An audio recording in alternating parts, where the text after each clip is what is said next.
NCP नेता are Patil का निधन। महाराष्ट्र के डिप्टी सीएम रह चुके थे पाटिल। लंबी बीमारी के बाद आर पाटिल का लीलावती अस्पताल में हुआ निधन।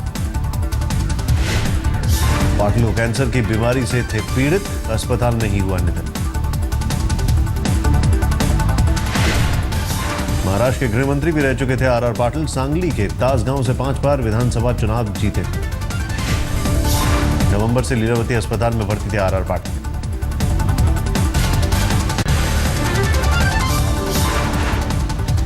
बीजेपी में जाने की खबर से बिहार के सीएम जीतन राम मांझी का इनकार नहीं। आज तक से खास बातचीत में दिए संकेत। नहीं, आपकी जानकारी अलग है और आपकी जानकारी से मेरा कोई मतलब नहीं है। हमारा आप नकाल नहीं रहे जानकारी, नकाल नहीं रहे। हम कैसे आपको कहें कि आप क्या कर रहे हैं क्या न कर रहे हैं? मैं सही कह रहा हूँ कि गलत कह रहा हूँ, ये तो कह सकते हैं। हम तो कह रहे हैं कि अभी के संदर्भ में आप गलत कर रहे हैं। अभी के संदर्भ में गलत कह रहे हैं, मतलब 20 तारीख के संदर्भ के 20 तारीख के बाद संदर्भ बदल सकता है। जीतन राम मांझी ने कहा 20 फरवरी तक वो जेडीयू के साथ, बाद में हालात को देखकर वो आगे की बनाएंगे रणनीति। जीतन मांझी ने कहा अगर नीतीश मुझसे बात कर बतौर सीएम मेरी कमियां बताते तो मैं खुद ही मुख्यमंत्री पद से इस्तीफा दे देता। मांझी ने फिर दिया विवादित बयान। कहा बिहार में 10% लोग ही पत्नी के प्रति वफादार। पटना हाईकोर्ट से मिला सीएम मांझी को झटका। कोर्ट ने बहुमत साबित होने तक नीतिगत फैसलों पर लगाया लगाम। कोर्ट ने मांझी सरकार को दिया आदेश, अभी महज रोज के कामकाज का करें निपटारा। सुशील मोदी ने नीतीश पर किया वार। कहा अब तक 4 बार कर चुके हैं इस्तीफे का ड्रामा। सीएम पद छोड़ते वक्त कहा था नए जनमत के बाद ही स्वीकार करूंगा पद। सुशील मोदी ने कहा मांझी के दलित आइकन बनने से घबरा गए नीतीश। पहले सोचा था मांझी बने रहेंगे, नीतीश का मुखौटा। नीतीश कुमार को लगने लगा कि मेरी लोकप्रियता से ज्यादा जीतन राम मांझी की लोकप्रियता हो रही है और ये कहीं मुख्यमंत्री पद का दावेदार न बन जाए। क्योंकि कई बार मांझी जी ने यह बयान दिया कि एक दलित को ही राज्य का मुख्यमंत्री बनना चाहिए। तब उनको लगा कि अगर इस दावेदार को इसी समय नहीं कुचलेंगे तो आगे मेरे लिए खतरे की घंटी हो सकता है। नीतीश खेमे के नेता विजय कुमार चौधरी का आरोप, केंद्र, राज्यपाल, बीजेपी और मांझी राज्य में राष्ट्रपति शासन लगाने की रच रहे साजिश। महामहिम महोदय प्रधानमंत्री से मिल रहे हैं। ये कौन सी खिचड़ी पक रही है और किस साजिश के तहत बिहार को राजनीतिक संवैधानिक संकट में धकेलने की साजिश हो रही है? Delhi police commissioner BS Bassi ने सीएम केजरीवाल के साथ की बैठक। कहा महिला सुरक्षा पर हुई बात। बोले डीटीसी बसों में मार्शल की तैनाती होगी, होगा बढ़िया काम। कल दिल्ली पुलिस के रेजिंग डे पर के समापन कार्यक्रम में शामिल होंगे CM Kejriwal. Police commissioner BS Bassi ने दिया था न्योता। माननीय मुख्यमंत्री महोदय को हमारा जो कल दिल्ली पुलिस डे के सिलसिले में हमारा एट होम है उसके लिए इनवाइट करने आया था। तो माननीय मुख्यमंत्री महोदय ने मेरा इनविटेशन स्वीकार किया। स्थापना दिवस पर दिल्ली पुलिस के स्थापना दिवस कार्यक्रम में आज पहुंची किरण बेदी। केजरीवाल सरकार के किसी प्रतिनिधि ने नहीं की शिरकत। बहुत खुशी महसूस कर रही हूँ क्योंकि अपने परिवार में लौटी हूँ। बहुत मजा, बहुत अच्छा लगा। आम आदमी पार्टी जैसे मैंने कहा कि अगर तुम्हारा जन्म मिले वापस दिल्ली पुलिस में ही जन्म मिले। मैम, आम आदमी पार्टी के सीनियर लीडर्स और यहाँ कैबिनेट नहीं है। Thank you Kejriwal.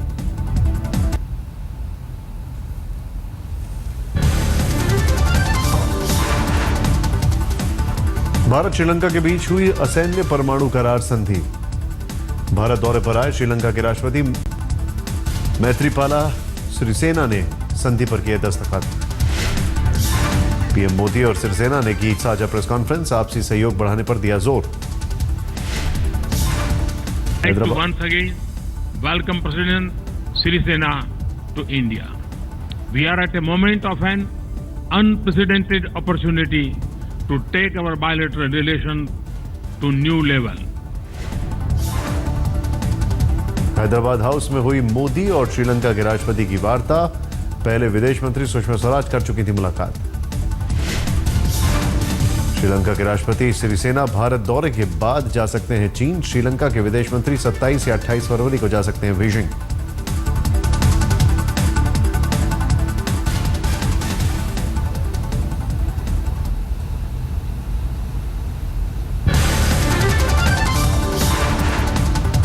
मोदी सरकार से खफा हुआ संघ। सूत्रों के मुताबिक आरएसएस जम्मू कश्मीर में पीडीपी के सहयोग से सरकार बनाने के पक्ष में नहीं। संघ ने केंद्रीय नेतृत्व पर जताई नाराजगी, किया सवाल पीडीपी के साथ आखिर कैसे बना सकते हैं न्यूनतम साझा कार्यक्रम। आज अमित शाह से मिल सकती है महबूबा मुफ्ती। संघ के मुताबिक धारा 370 और अफस्पा जैसे मुद्दों पर पीडीपी की बीजेपी से है विपरीत राय, फिर कैसे हो सकता है गठजोड़। सूत्रों के मुताबिक बजट सत्र से पहले पीडीपी बीजेपी जम्मू कश्मीर में बनाना चाहते हैं साझा सरकार। शर्तों का मसौदा हो रहा है तैयार। जम्मू कश्मीर में बीजेपी 25 और पीडीपी 28 विधानसभा सीटों के साथ है। बहुमत के लिए चाहिए 44 सीटें।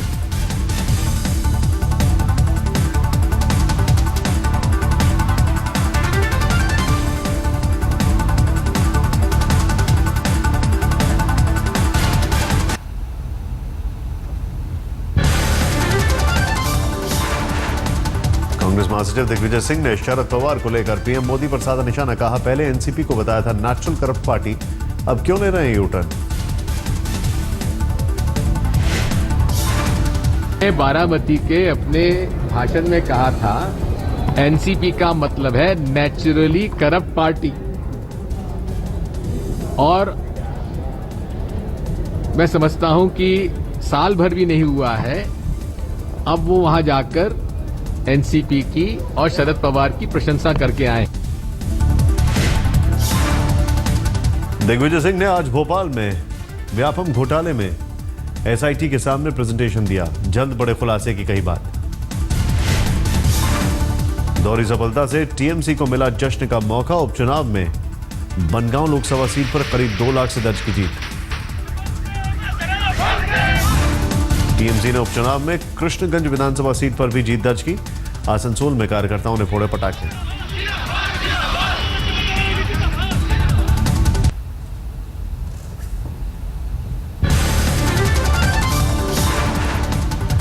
लेफ्ट नेता गोविंद पंसारे और उनकी पत्नी पर कोल्हापुर में सैर के दौरान हुआ हमला। डॉक्टरों के मुताबिक अभी खतरे से बाहर नहीं पंसारे, स्थिति हालत है स्थिर। गोविंद पंसारे की पत्नी उमा खतरे से बाहर, घर के नजदीक दोनों को मारी गई थी गोली। केंद्रीय मंत्री प्रकाश जावड़ेकर ने पंसारे पर हमले की निंदा की। कहा जल्द स्वस्थ होने की कर रहा हूं कामना।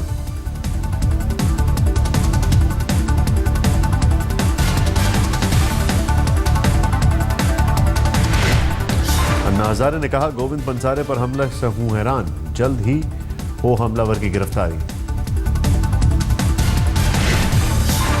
सीएम फडणवीस ने कोल्हापुर के एसपी को दिया निर्देश, जल्द हमलावर की करें गिरफ्तारी। पुलिस ने 10 टीमें गठित की।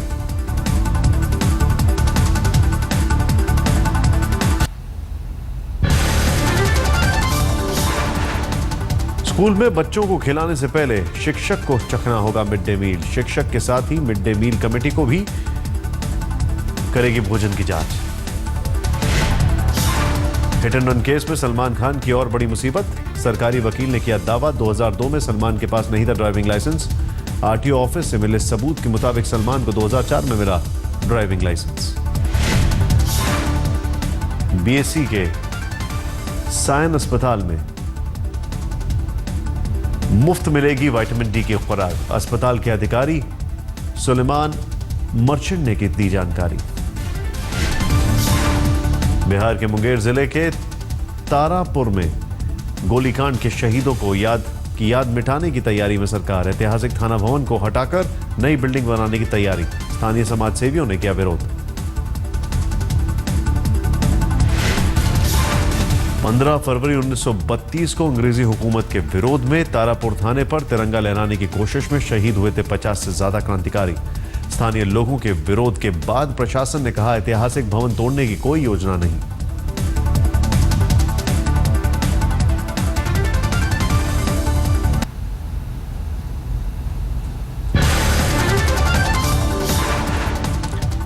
अबू सलेम हत्या के केस में दोषी करार, सलीम पर मुंबई के बिल्डर प्रदीप जैन की हत्या का दर्ज था केस।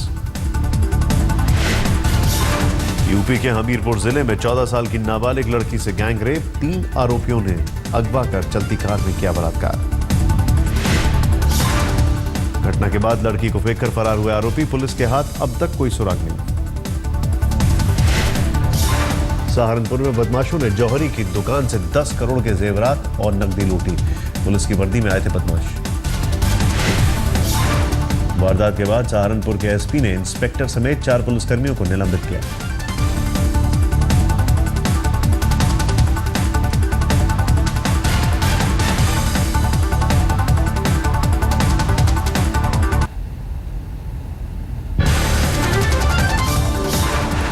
युवराज के पिता योगराज सिंह का टीम इंडिया के कप्तान पर गंभीर आरोप, कहा धोनी की निजी वजहों से नहीं होने दिया विश्व कप टीम में युवराज का चयन। युवराज सिंह ने कहा युवराज सिंह के साथ हुई है नाइंसाफी, वो एक चैंपियन खिलाड़ी है, जिसने भी उसके साथ ऐसा किया ऊपर वाला उससे हिसाब देगा।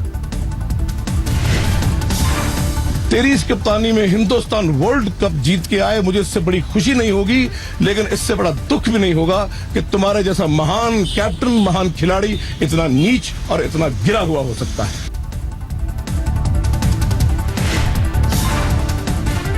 आईपीएल में युवराज के सबसे महंगे खिलाड़ी के तौर पर बिकने के बाद फूटा युवराज का गुबार। युवराज ने कहा धोनी ने युवराज के साथ वही किया जो कपिल देव ने मेरे साथ किया था।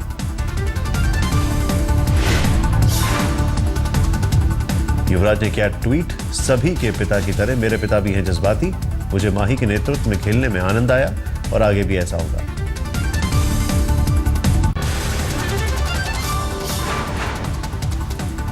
आईपीएल की नीलामी में युवराज ने रचा इतिहास, 16 करोड़ रुपए में दिल्ली डेयरडेविल्स ने खरीदा। 8 अप्रैल के आईपीएल के 8वें सीजन का आगाज होगा। दिनेश कार्तिक भी आईपीएल की नीलामी में 10 करोड़ 50 लाख में बिके, रॉयल चैलेंजर्स बैंगलोर ने खरीदा। मुरली विजय को पंजाब ने 3 करोड़ और अमित मिश्रा दिल्ली ने 3.5 करोड़ में खरीदा।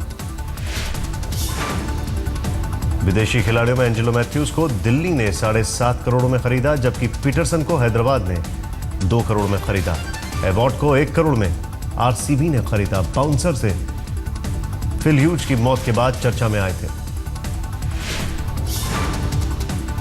इरफान पठान, जहीर खान, जयवर्धने, संकारा और हाशिम आमला पर भी किसी टीम ने दाम नहीं लगाया। नीलामी जारी।